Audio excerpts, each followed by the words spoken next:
हो सकता है मुझे हिस्ट्री कुछ भी ना पता हो, लेकिन इस फील्ड में जीता कैसे जाता है, कैसे आईएएस पे सिलेक्शन होता है, क्या करना पड़ता है, वो चीजें मुझे पता है बस। तो इसलिए मैं हमेशा तुम लोगों से क्लास में कहता हूं कि क्वेश्चन पूछते रहा करो, कुछ भी क्वेश्चन पूछो, कोई बात नहीं आएगा मैं तुमको सॉरी बोलूंगा, मैं पता करके आके फिर तुमको बताऊंगा, वो कोई मुद्दा नहीं। इस एग्जामिनेशन में इतना पढ़ना थोड़ी है। यहां जितने लोग तुम लोग आते हो, बस मेरी एक बात मान लो, क्लास वर्क और होमवर्क और सिलेक्शन अगर नहीं होगा ना, तुमको 2 साल का खर्चा देंगे 30,000 रुपए महीने के हिसाब से।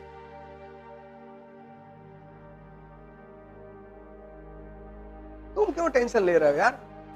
आज इकरा में मान लो 100 लोग आ रहे हैं, ठीक है, बहुत आ रहे हैं, ये 100 वो लोग हैं जिन्होंने जीवन में खतरा ले रखा है कि पैसा डूब जाएगा तो, लेकिन चलो, जब तुम कोई बिजनेस शुरू करते हो तो तुम्हारा बिजनेस पहले दिन में नहीं खड़ा होता।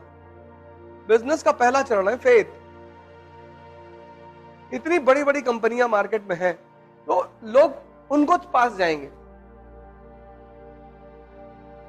जब आदमी पैसा देता है वो कहता है कि यार जिसका नाम है उसके पास चलो,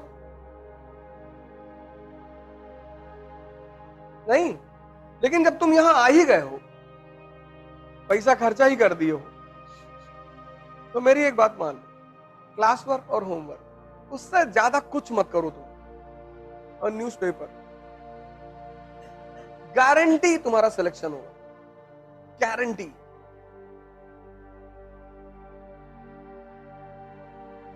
हम अपनी गारंटी ले रहे हैं, अपनी, और आज से प्रयोग नहीं कर रहे हैं। पिछले 15 साल 20 साल पढ़ाते हो क्या? 15 साल से प्रयोग कर रहे हैं, 15।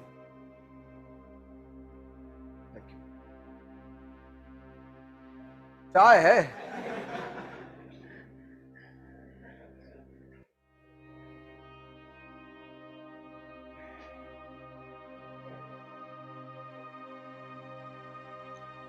तुम सिर्फ क्लास वर्क, होमवर्क, न्यूज़पेपर कर लो, गारंटी तुम्हारा सिलेक्शन हो। ये हिंदुस्तान में जो 10, 20, 50 लोग मुझे मानते हैं, उसकी वजह यही है। किसी डॉक्टर की जब दवा सूट कर जाती है तभी तो दोबारा तुम उस डॉक्टर के पास जाते हो। इस एग्जामिनेशन में तुम बहुत पढ़ नहीं पाओगे, इतना जान लेना। हाँ, जब तुम्हारी जो क्लास में इकोनॉमी पढ़ाई गई है वो कंसोलिडेट हो गई, हजम हो गई, उसके बाद जब तुम दत्ता सुंदरम उठाओ, अब तुम सोच के देखो, तुम्हारा नेशनल इनकम चैप्टर क्लियर है, सब पता है तुम, अब तुमने दत्ता सुंदरम की किताब उठाई पढ़ने के लिए, कितना देर लगेगा? 10 मिनट, क्योंकि सब तो समझ में पहले से है। नहीं समझे? समझ गए ना? जैसे मैंने तुम्हें पढ़ाया इंडस्ट्रियल रेवोल्यूशन, तुमने कंसोलिडेट कर लिया, हजम कर लिया, फिर किताब उठाया, कितना देर लगेगा? 10 मिनट। तुम इतनी छोटी सी बात नहीं समझ पाते हो, क्योंकि तुम्हारा मन कहता है कि इतनी बड़ी अचीवमेंट इतने छोटे रास्ते से हो जाएगी। सर, ऐसे ही होती है।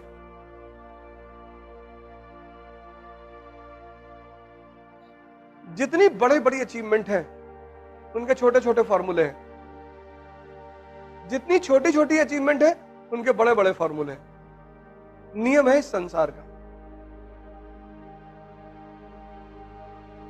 यहां सबको बोलो भैया मैं सच बोलता हूं, तुमको लोग कहेंगे कि झूठा 1 नंबर का है, और तुम सबसे बोलो कि मैं झूठ बोलता हूं, तो लोग कहेंगे बहुत सच बोलता है ये आदमी।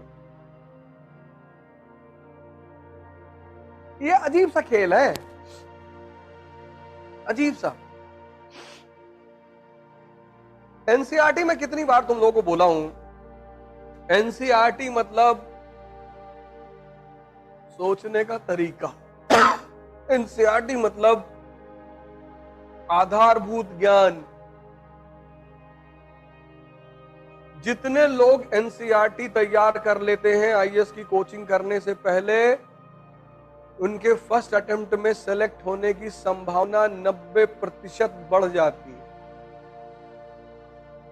क्योंकि जब तुम्हें पता है कि लोकसभा क्या है, राज्यसभा क्या है, तुम इमेजिन करो, तुम पॉलिटी की क्लास में जाके बैठे, तो तुमको पता ही नहीं लोकसभा क्या है। तो टीचर जो समझाएगा तुमसे कनेक्ट हो पाएगा?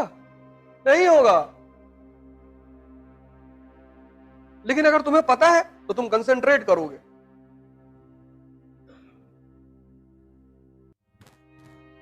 नहीं करोगे फिर तो 50% तुम सीख के आए थे और 50 तुमने क्लास में सीख लिया। जड़ मजबूत हो गई कि नहीं हो गई? किसी को भी आईएएस बनना है पहले अटेम्प्ट में वो अपनी एनसीईआरटी पर कमांड बना ले। अब जैसे पहला चैप्टर है विपिन चंद्रा का, क्लास 12th वाली एनसीईआरटी है ना विपिन चंद्रा, उसका पहला चैप्टर है 18वीं शताब्दी का भारत, है ना। अब वो चैप्टर जब तुमने खत्म किया तो पहली चीज क्या क्लियर होनी चाहिए कि मुगल साम्राज्य का पतन क्यों हुआ। यही तो पहली हेडिंग है। दूसरी चीज क्या क्लियर होनी चाहिए? क्षेत्रीय राजवंश, राजपूताना, अवध। पढ़ी हो कभी एनसीईआरटी? बताओ अवध के बारे में।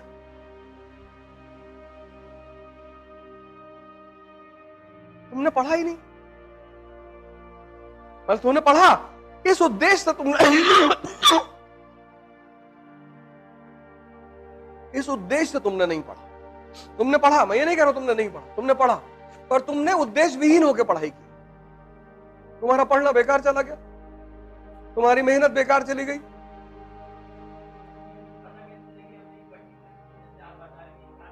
अरे भाई चैप्टर जैसे जब तुम मनोहर कहानियां पढ़ते हो, सत्य कथा पढ़ते हो तो उसमें क्या लिखा होता है? उसकी टाइटल होती है, उसी टाइटल से प्रभावित होकर तो पढ़ते हो नहीं। बंबई की हसीना ने हंगामा मचाया, अब तुम उसमें क्या खोजोगे? इस हसीना ने हंगामा कैसे मचाया? दो ही चीज तो खोजोगे। किसी भी किताब की जो टाइटल होती है, किसी भी चैप्टर का टाइटल होता है, वो यही तो तुमको बताता है। कार्ड शादी का छपवाते हो तो उस पर लिखवाते नहीं हो शुभ विवाह, नहीं तो हर आदमी पूछे ना कि भैया काहे दे रहे हो कार्ड, तो जब कार्ड देते हो तो लिखा होता शुभ विवाह। कहता अच्छा किसका है? कहता मेरे पापा का। अच्छा अच्छा, अबे दे दिए कार्ड, पढ़ लो किसका है। अब सब इंक्वायरी करोगे। तो कोई भी चैप्टर की जो टाइटल होती है वो टाइटल ये बताती है कि इस चैप्टर में ये चीज। अब 18वीं शताब्दी का भारत तो किस किस स्तर पर? राजनीति के स्तर पर, अर्थव्यवस्था के स्तर पे, समाज के स्तर पे, तो पता कर लो। नहीं, बंबई की हसीना ने मचाया हंगामा। तो एक चीज उसमें क्या है? हसीना। दूसरा क्या है? हंगामा। तो अब तुम कहानी पढ़ोगे कि कैसे मचाया भाई, तो वही तो चीज ढूंढोगे।